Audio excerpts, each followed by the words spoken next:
All right, welcome into Sports Bit. Betting Insight today, Paulie and Teddy, Thursday, March 31st. Great show coming up and a fun show. Straight ahead, big game breakdown. We got the NIT Championship, George Washington and Valpo.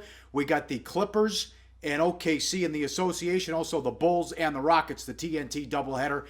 Deep dive, we'll talk about the venue with the Final Four, and we'll preview the NL Central as we continue with Major League Baseball. One quick note off the top, we're excited. We know football is king. We'll start the NFL and breaking that down when we get into next week as we get closer to the draft. That's always a good feeling, and we love football, and you're going to get a lot of it on SportsBit. We start with bad beats. How about the Atlanta-Toronto game under?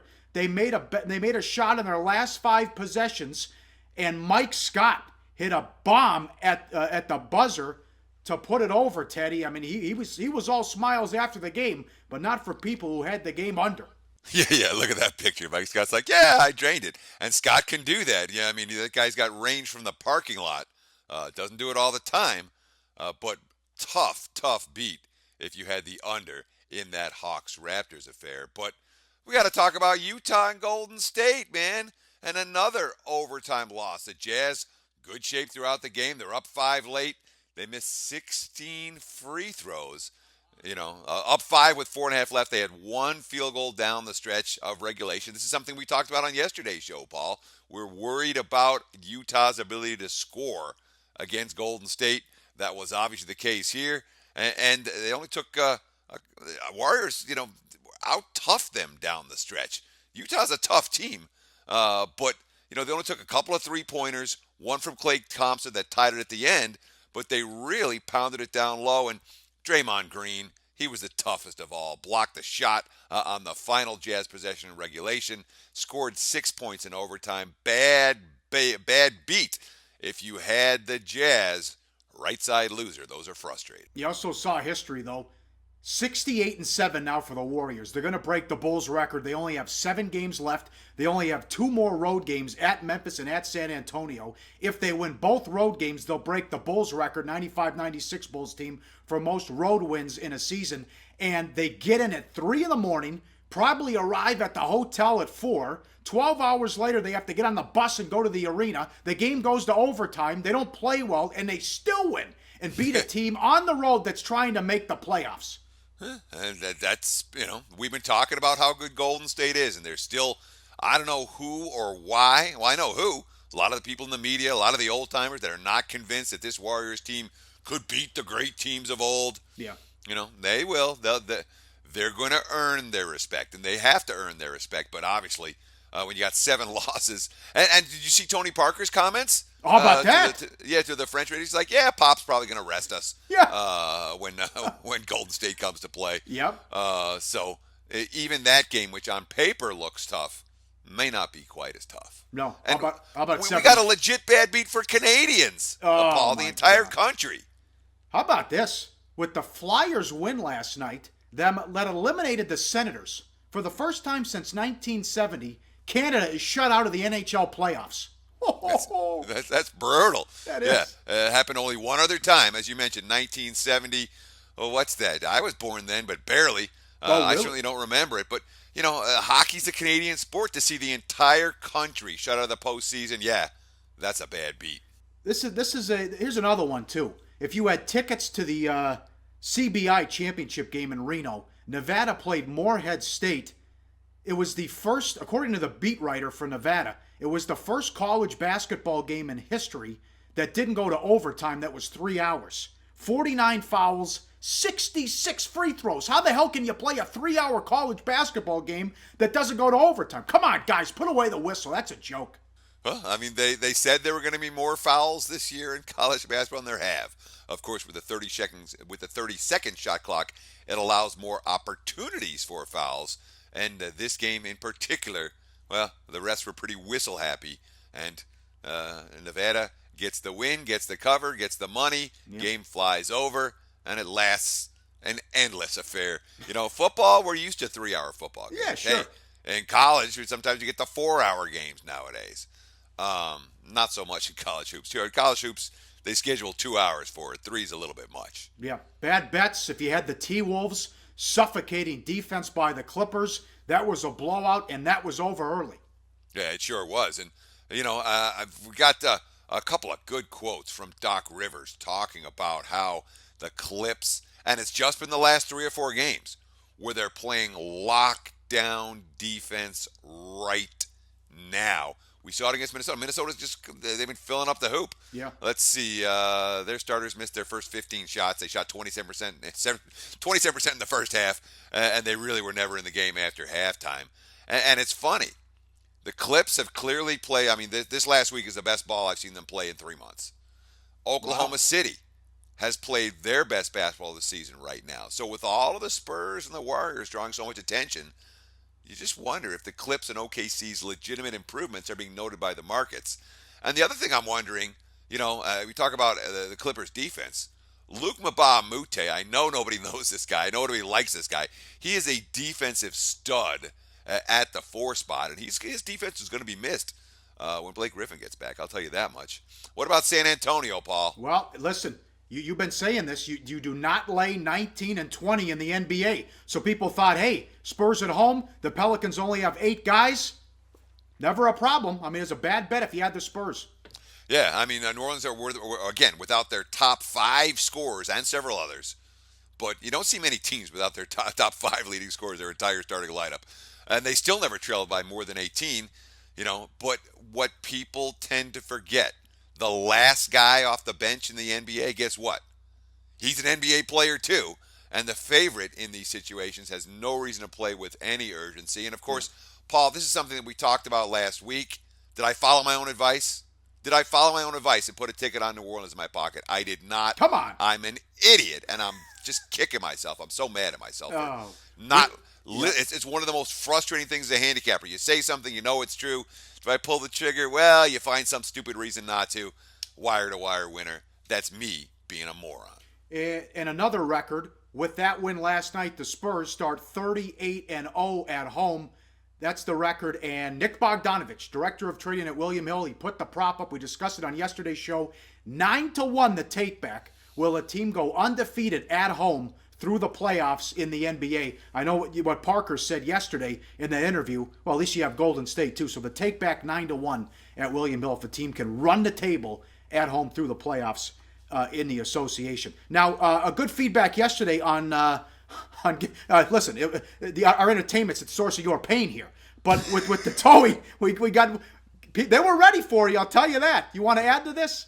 Oh my God, yeah, because there's something. Yesterday's show was so jam-packed. I'm going to try to be really quick here, but I have to describe the Impound lot where I picked up the car after it got towed on Easter Sunday. If you missed yesterday's rant, you can check it out in the archive, SportBit archived every day at sbrforum.com. So my car gets towed on Easter. It's Easter night. Some fine gentleman who's trying to make a living for himself and his family, who is driving around looking for cars like mine that are, in theory, illegally parked. So I got to get a lift to go across town to this place. You would not, I swear to God, Paul, this place was insane. It's a fortress, all right? You have barbed wire fences. I know they were 12 feet high, maybe 15 feet high. You have this narrow little walkway between. There's guard dogs. There's cameras everywhere. There's only the walkway. Only one person can fit through at a time, so you can't bum rush the guy behind the counter. And the glass on that window is about 3 feet thick where you got to pay. They know what's coming. One pissed off dude after the next. I was one of them. Don't get your car towed. Bad news. Yeah. Shakedown and extortion. Give me a break. Up next, big game breakdown. NIT Championship and the doubleheader on TNT. On SportsBit. Betting insight today. Back on SportsBit. Time for big game breakdown. NIT Championship tonight. George Washington and Valpo. Valpo 2. 133.5. George Washington made more free throws than opponents attempted. 624 to 595. They also committed 143 fewer fouls. Teddy, this is a United Nations matchup here. Yeah, a little bit. Yeah, Mike Lonergan has turned Kevin Larson in a starting lineup with players from 4 different countries into a cohesive group. Because you look at this, GW, you got Kevin Larson from Denmark, you got Watanabe from Japan, you got Guarino from Argentina, But that's just a half of it in this UN matchup. Valpo's got Fernandez from Jamaica, Hamink from the Netherlands, Walker from Canada, Skora from Croatia. That's not bad, man. There are going to be points in this game where there's only going to be 3 guys from the U.S. on the floor. It's an international style of basketball. And when you talk about the issues with the, GW, no fouls, both of these teams in many ways mirror image of one another. Solid fundamental basketball. They rely on execution instead of athleticism. And the international feel for both squads kind of mirrors that. Fundamentals will be strong. Great athletic dunks, not going to see quite so many from Madison Square Garden tonight.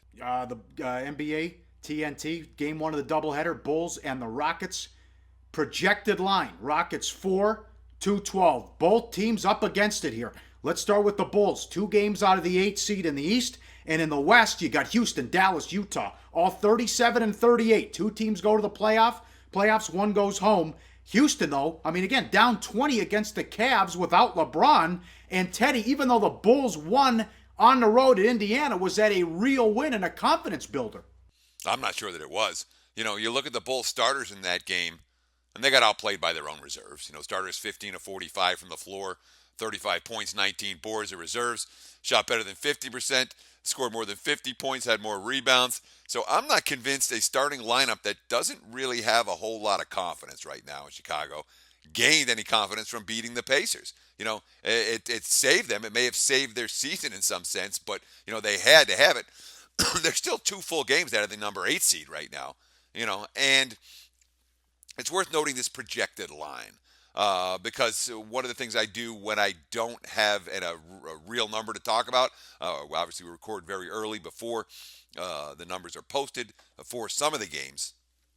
I talked to a couple people, and man, they're all over the map on this game. I took an aggregate, 4 and 2-12. My number was a little bit higher than that, and I wouldn't be surprised if the Rockets come 5 or maybe even 6. And how about Michael Beasley? He's averaging 15 and 6 in the last 11 games. I can't believe how well the guy's playing. He's knocking down shots. We know it's Matador defense. He can't guard me. But the guy was playing in China. But there was never a question about Michael Beasley's offensive game. No. He's shooting 55% from the floor during this span. The issue was never his ability to score. The issue was the ability to get along with his teammates, the ability to show up for practice on time, the ability to quit smoking pot right before the games, the ability to play some semblance of defense, to do something besides score. But on Houston, that's all the Rockets do. They just try to outscore teams. Beasley's a good fit there. Yeah, well, it's true. The kid loves the ganja. So, you nailed that. Clippers and OKC. Thunder, 8.5, 214. No CP3, no DeAndre Jordan. And the Clippers, with this tough stretch here with the road game, there's so many games back-to-back, or 4 games on 5 nights, that they went in and they were hungry and wanted to put Minnesota away last night. If you look at this graphic, CP3 plus 34 in 30 minutes, Redick plus 31 in 27 minutes, DeAndre Jordan plus 29 in 20 minutes. Get in, get out, business trip, move on, OKC coming up. Yeah, and you have to be impressed with what the Clips did last night. And we're really getting some strong defense. Now, here's a quote from Doc Rivers. Our defense had taken a vacation, but this is a pregame quote, so this is the last 3 games. Boy, last night they shut down the T-Wolves just as well, so it's really the last 4 games. It's been off the charts. Active hands, deflections, creating turnovers. When we defend like that, we're pretty good. And maybe they're sending a little bit of message here to Blake Griffin. Hey, Blake, we can win without you, so when you get back on the court, you better bring it. In the first 2 in the 2 matchups without Blake, OKC killed them on the boards, 115-74. That's something to watch tonight as well. But a good point about Blake, and I hope to get him back on Sunday. Up next, the deep dive. We'll tell you about the venue for the Final Four, and we'll preview the NL Central plus the play of the day on SportsBit. Betting Insight today. Welcome back on SportsBit. NL Central preview coming up in the play of the day. We go to Houston. If you like pina coladas, baby, what a hit song. We get Teddy singing again. Let's go to Houston and let's talk about this venue. And we've already had a big move on one of the totals. Yeah. And if you want me to do a little Dean Martin, check out the YouTube video. I'm going to Houston. I can't do Dean Martin. Who's kidding who? No, but anyhow, we're going to Houston. Saw a dollar yesterday, but the wind blew it away. One of the classic lines of all time from that song. But we're talking about NRG Stadium right now. And boy, Paul, this has been a stadium that has seen a fair few unders in recent NCAA tournament games. Plenty of unders, and it's because of the shooting background. I think it's greed. I don't know why they put these games there. Certainly the money, and you get so many people there. But the shooting backgrounds kill these guys. This was the scene of that epic disaster in the title game in 2011 with Butler and UConn, and nobody could make a shot. Worst game I've ever seen. I mean, that was the worst. I got, and I admittedly, I'm not a guy that drinks a whole lot, but whatever reason, national championship game when it's all said and done, I tend to have a few that night. And that game was so bad, Paul. It was like you just couldn't help it. Like we were doing like the shots every time they miss a 3-pointer. I didn't make it to halftime. I was passed out. It was a nightmare. But you look at the venue. 2015 South Regional. 3 games, they all went under the total by more than 8 points. In 2011, the Final Four. One game went under by 35, another one under by 30. In 2010, you had a pair of games going under the total, including one going under by 20. So back in 2008, you had a couple of overs here, but that's been the exception rather than the rule. And what have we seen? Well, Nova, Oklahoma opened $1.50 at Penny. Now it's 144.5. Bettors reacting to the history of this venue. Not a great place to shoot the basketball. Are you surprised the Carolina total hasn't moved, considering Syracuse has problems scoring and they play lockdown deep? I'm not necessarily surprised. I think people respect North Carolina's ability to put the biscuit in the basket. Okay. Couple good thoughts there on the venue. To the NL Central. We continue our division previews. We start with the Cubbies, baby. A 24-game improvement from last year. We know Madden, very important. But everything went their way. Arrieta was sensational. Now Lester's a year older. They grab Hayward and Lackey from their rivals, which is big. They also add Zobrist. But, the pitchers were great last year. But, Teddy, those young hitters can be scary this season. I honestly think the books have every reason to be scared of this team. Chicago should be favored to win the division. Chicago should be favored to win the World Series. Chicago should be lined as the team to win the most games in the Major League Baseball this season. And any book that didn't have those numbers coming in has them now. Now, this team looks really good. Now, note, you talked about the starting pitching and how maybe they'd overachieved last year. That's probably good news for bettors. Weaker starting pitching equals a cheaper price to lay with a lineup that could score more runs than any team in baseball. I'll tell you this, I got a great quote here from MGM Sportsbook here in Las Vegas. The assistant manager, Jeff Stonebeck, talking about how everyone is playing on the Cubs. Quote, "It's amazing to see how many people are betting the Cubs. Every year there's always a lot of tickets. Now that they're good, you can basically double that. You get the people that are betting them just because they're the Cubs, and the people who are getting them because they actually think they're going to win. That's increased the ticket amount substantially." Always a ton of Cub money. Yeah, but I'm saying now the Cubs are good. Now it's not just the Cubs fan that is betting the Cubs. Everybody's betting the Cubs. Talk about liability. The books will not be rooting for Chicago at any point this year. To the Pirates, could be undervalued. Wild card the last 2 years. They've been knocked out by Mad Bum and Arrieta. So nothing to hang their heads about. A kind of a low win total. It surprises me. But they lost Burnett, but still you have Cole and Liriano, and you got a great outfield led by McCutchen, a superstar who brings it every day. Yeah, but the point that you made, where you're just like, oh, well, they got shut down by Bumgarner, they got shut down by Arrieta. That's been the problem with Pittsburgh. They have not been able to produce a key run in the postseason in any recent season. And that's why they've been one and done in these wild card games. These, they're in and then they're out.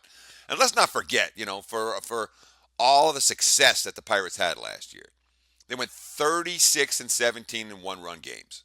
That was the best in baseball. And of course, I've got questions about that. I'm not sold on Liriano as being an everyday guy, the number 2, the consistency from him. And behind him, the 3, 4, and 5, that starting staff is a lot of question marks for me. And why haven't they been able to surround McCutchen with any other potent hitters? Let's not forget the 36-17 one-run games last year. They also had the number 1 bullpen ERA last year. Those two stats correlate very well. There's nowhere to go but down for Pittsburgh. Let's not forget Seattle. had the number one bullpen ERA in 2014. And, gee, there was a pretty massive regression in 2015 in that regard.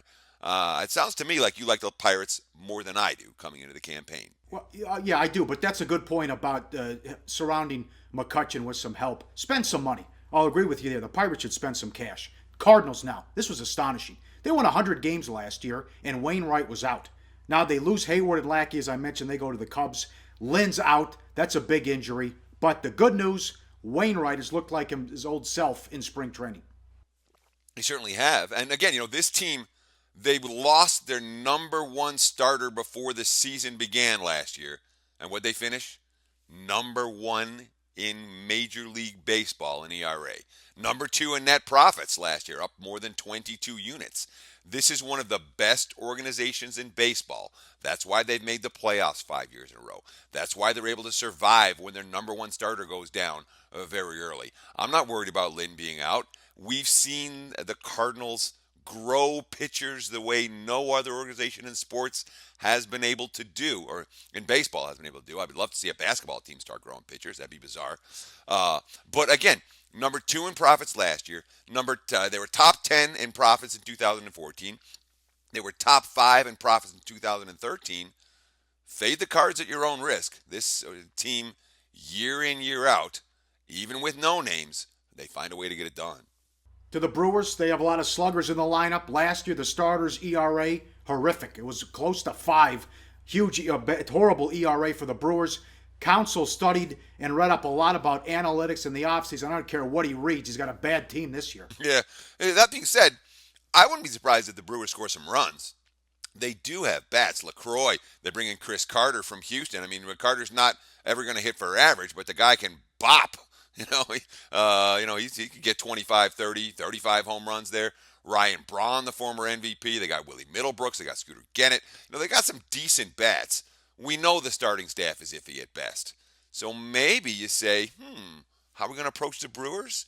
Maybe we're going to look for spots to bet Milwaukee up and over the total on a daily basis. And maybe there's some upside here. We do have a smart manager, a guy that I respect. The Brewers aren't going to be favored a whole lot. That might be a decent bet with some plus prices, but definitely in terms of my thought process going into the campaign, this is a team I want to be betting over the total. And then we have the Reds. This team will be awful. They could lose 100 games. If something happens to Bruce or Votto, watch out. They were 12th last year, and 12th in the National League in runs scored, and Votto, I know, wants to be traded to a contender. Yeah, and Votto, I'm going to spend my whole career in Cincinnati. Maybe not so much. And of course, this is the number one no-name rotation in baseball. Can you name a Red starter off the top of your head? Exactly. Nobody can. And the other thing with Cincy is that because of the fact that it's the ultimate no-name rotation, they were never favored. Over the second half of the season last year, they were favored about half a dozen times. And again, they're in a division with at least one other crappy team. The last 26 games, they were dogs 25 times. And with this rotation, it's a young rotation. There's certainly some potential there with some of these guys. But we're not talking about a bunch of aces. And we're not talking about a lot of guys that are going to go deep into games. So I would expect this bullpen getting worn down pretty early. And if you have a bad bullpen, no lineup, and an iffy starting rotation, yeah, it's going to be another long year in Cincinnati. We'll wrap it up tomorrow with the AL Central, also preview the Final Four. Remember, football starts next week. We go to the concrete jungle. The play of the day, NIT Final. We're going to take George Washington +2 against Valpo. Listen, San Diego State's a good team. They blew them out, and they held them. That team came into the semifinal, averaging 81 points per game. George Washington shut them down. They also went to Monmouth, good team, blew them out too. So Valpo, lucky but fortunate to get by BYU. We will take the points. We're going to win the game with George Washington tonight in the play of the day. Excellent job, Teddy. Tell your friends we're back tomorrow on SportsBit. Betting Insight today.